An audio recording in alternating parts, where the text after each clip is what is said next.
दोस्तों, चौथे चरण का मतदान होने जा रहा है जहां पर वाराणसी में भी वोटिंग होगी। लेकिन इन सब के बीच वाराणसी से एक ऐसी खबर निकलकर सामने आई है जिसे देखने और सुनने के बाद बीजेपी खेमे में हड़कंप मच सकता है। दरअसल हॉट सीट है वाराणसी। प्रधानमंत्री नरेंद्र मोदी वहां से सांसद, लगातार 2 बार से सांसद हैं, तीसरी बार फिर से मैदान में हैं। लेकिन इस बार वहीं के लोगों ने, जिनके लिए कहते थे मोदी जी कि मां गंगा ने मुझे बुलाया है, वाराणसी के लोग मुझे इतनी मोहब्बत करते हैं, प्यार करते हैं, वहीं के लोग बीजेपी कार्यकर्ताओं के साथ साथ बीजेपी विधायकों को खदेड़ रहे हैं। बीजेपी की टोपियां पहनकर बीजेपी विधायक पहुंचते हैं तो उनकी टोपी को उछाल दिया जा रहा है। यह काम हो रहा है वाराणसी के अंदर। यही नहीं, एक कदम आगे बढ़कर बीजेपी के एक सांसद ने खुद जनता से अपील कर डाली है कि अगर राष्ट्रवादी लोग वोट कास्ट करने जा रहे हैं तो खास तौर पर ध्यान रखें कि वाराणसी के अंदर मोदी को वोट न दें।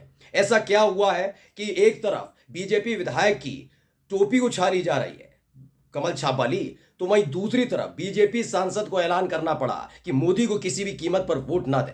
नमस्कार, मैं हूं प्राज्वल गौतम और आप देख रहे हैं टाइम्स एक्सप्रेस। आज की ये 2 बड़ी खबरें आपको दिखाने जा रहा हूं क्योंकि लगातार ये कहा जाता रहा कि शहजादे यानी कि भाई राहुल गांधी भाग गए, अमेठी छोड़ गए, ये हो गया वो हो गया। अमेठी को लेकर आप माहौल बनाते रहे जिससे वाराणसी का कोई जिक्र ना कर पाए। कुछ लोगों ने सोच लिया कि वाराणसी तो वाराणसी, भाई मोदी जी जीतेंगे ही जीतेंगे। लेकिन जीत के लिए ना वोट चाहिए होता है, वोट कास्ट करती है जनता। लेकिन जब जनता ही आपके विधायकों की ऐसी खातिरदारी करे कि वो उनको मुंह लटका कर वापस जाना पड़े तो कैसी जीत। सबसे पहले मैं एक वीडियो दिखाने जा रहा हूं, वो वीडियो देख लीजिए। कुछ नहीं बोला यार, कुछ चुप ही रख ला। नहीं सुनिए, तो हमको उम्मीद नहीं है। आराम से ये बात गलत बात नहीं भाई, हम लोग तो देख रहे होंगे चश्मा पहने हुए व्यक्ति हैं, उनके साथ कई बीजेपी के आए हुए हैं कार्यकर्ता। वोट मांगने आए थे। किससे वोट मांगने आए थे? जनता से कि मोदी जी को वोट दीजिएगा। जैसे ये गली मोहल्ले में पहुंचे थे वहां बीजेपी के कार्यकर्ताओं की टोपी उतार ली गई। नाराजगी अब चेहरा उतरा हुआ था। एक बुजुर्ग व्यक्ति थे, उन्होंने इनकी टोपी उतार ली। दरअसल नवभारत उत्तर प्रदेश ने इस खबर को छापा, एनबीटी ने। क्या लेगा, वाराणसी में प्रचार करने निकले बीजेपी विधायक सौरभ श्रीवास्तव को लोगों के विरोध का सामना करना पड़ा। इस दौरान किसी ने बीजेपी कार्यकर्ता की टोपी उतार ली। प्रदर्शनकारी प्रस्तावित जगन्नाथ कॉरिडोर को लेकर नाराज बताए जा रहे हैं। दरअसल ये जो जगन्नाथ कॉरिडोर बना है ना, मैं क्या, एक है अभी आपको दिखाऊंगा उनका बयान भी, वो लगातार ये उठाते रहे मुद्दा कि जगन्नाथ कॉरिडोर बना, कोई दिक्कत नहीं, ये जगन्नाथ कॉरिडोर, ये बाबा विश्वनाथ कॉरिडोर, इसका जिक्र लगातार करते रहे। आप करते रहिए, बनना भी चाहिए। लेकिन कॉरिडोर के नाम पर आप एक ऐसा शहर जहां के खुद सांसद भी हैं और उसकी सभ्यता, उसकी संस्कृति, उसकी परंपरा और उसके इतिहास की वजह से उस सीट को आपने चुना था। मैं मोदी जी के लिए कह रहा हूं। और उसी शहर की उसी सभ्यता, उसी संस्कृति, उसी पहचान को छीनने का काम किया। काशी विश्वनाथ कॉरिडोर जब बना था तब आपने देखा होगा कितने मंदिरों को तोड़ दिया गया। लेकिन उस वक्त मोदी जी की आंधी चल रही थी तो सब कह रहे थे नहीं, वहां साधु संत आंदोलन कर रहे थे। लेकिन मोदी मीडिया किसी को दिखाता नहीं है ना, तो दिखाया नहीं गया। मंदिरों को कुचल दिया गया, खत्म कर दिया गया। और काशी विश्वनाथ कॉरिडोर के नाम पर यह दिखाया गया कि मोदी जी ने काशी का कितना विकास कर दिया। मैं ये नहीं कहता, मैं विकास के विरोध में नहीं हूं, विकास होना चाहिए, लेकिन विकास के लिए दूसरा रोड मैप भी अपनाया जा सकता है। अगर आपसे आपके शहर, छोड़िए शहर भी, अगर आपसे आपकी पहचान छीन ली जाए, आपसे कहा जाए कि भाई सुनो, आप माँ बाप को छोड़ दीजिए, अपने परिवार को छोड़ दीजिए आप अपने, और चलिए मेरे साथ, मैं आपको दिखाता हूं। क्या वो व्यक्ति परिवार के को लेकर आज जो उसकी पहचान है, नाम, जाति, शहर, परिवार, ये सब चीजें वो छोड़कर चला जाए वो व्यक्ति, ठीक है? नहीं ना। ऐसा ही जब वाराणसी का जिक्र करते हैं ना, तो वहां एक मंदिर नहीं है, वहां सैकड़ों मंदिर है। उन सैकड़ों मंदिरों का जिक्र करते हैं, सैकड़ों मंदिरों का। उन सैकड़ों मंदिरों में को ढहा दिया गया। और वो ऐसे नहीं थे कि कल परसों बनकर खड़े हो गए हों, गली मोहल्ले में ऐसे बना नहीं दिए गए थे। उनका सब मंदिरों को अपना प्राचीन इतिहास रहा है, लेकिन उन प्राचीन मंदिरों को ढहाया गया था।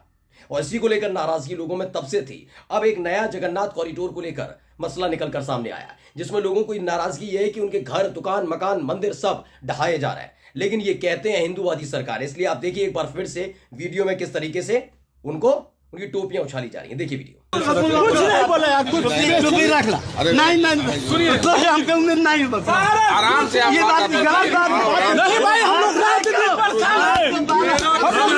लोग है कि चार तो भैया जो बीजेपी के विधायक है सौरभ श्रीवास्तव, उनके साथ जो हुआ वो तो मैंने आपको दिखा दिया। अब आपको दिखा रहा हूं बीजेपी सांसद का बयान। ये सुब्रमण्यम स्वामी है। यही सुब्रमण्यम स्वामी ने अभी हाल ही में मैं एक वीडियो भी आपको दिखाई थी जिसमें उन्होंने साफ साफ कहा था कि भाई वो जब पहुंचे थे, वाराणसी में गए थे, तब लोगों में खासतौर पर नाराजगी थी कि कैसे प्राचीन मंदिरों को तोड़ दिया गया है। तो सुब्रमण्यम स्वामी एक बार फिर से सामने आए और उन्होंने जो अपील की उसको पढ़कर सुनाऊंगा। लिखा है, support nationalist voters refusing to vote for Modi in Varanasi. उन्होंने कहा मैं उन राष्ट्रवादी मतदाताओं का सपोर्ट करता हूं जो वाराणसी में मोदी को वोट देने से इनकार कर रहे हैं। I support vote for BJP कार्यकर्ता कैंडिडेट्स।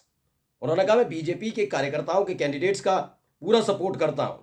वाई, क्यों? Because Modi has allowed China to brazenly grab 4064 square kilometre of Ladakh since April 2020 and told a lie, कोई आया नहीं, depriving Ladakhis of sheeps grazing. बताया गया कि कह रहे हैं कि मैं क्यों ऐसा कर रहा हूं, तो बताते हैं क्योंकि मोदी जी लगातार कहते हैं न चाइना को, इनका क्या दावा है कि मोदी ने ही चाइना को 4064 स्क्वायर किलोमीटर लद्दाख का एरिया दे दिया चाइना को कि आप कब्जा कर लीजिए। ये कह रहे हैं, मैं नहीं कह रहा हूं, ना मेरा चैनल कह रहा है। कहते हैं कि कब से? अप्रैल 2020 से। और जब जब इनसे पूछा गया तब ये डंके की चोट पर झूठ बोलते रहे कि कोई आया नहीं। इसीलिए मैं चाहता हूं, जैसे ये कह रहे हैं सुब्रमण्यम स्वामी कि मोदी को कोई वोट ना दे वाराणसी में जो अगर राष्ट्र से प्रेम करते हैं। ये सोचिए, खुद बीजेपी के सांसद हैं, ये अपील करते हैं। एक तरफ क्या हो रहा है वाराणसी में लगातार विरोध प्रदर्शन हो रहा है, विरोध किया जा रहा है, जहां जहां बीजेपी के कार्यकर्ता वोट मांगने जा रहे हैं। तस्वीर और वीडियो मैंने आपको दिखाई थी।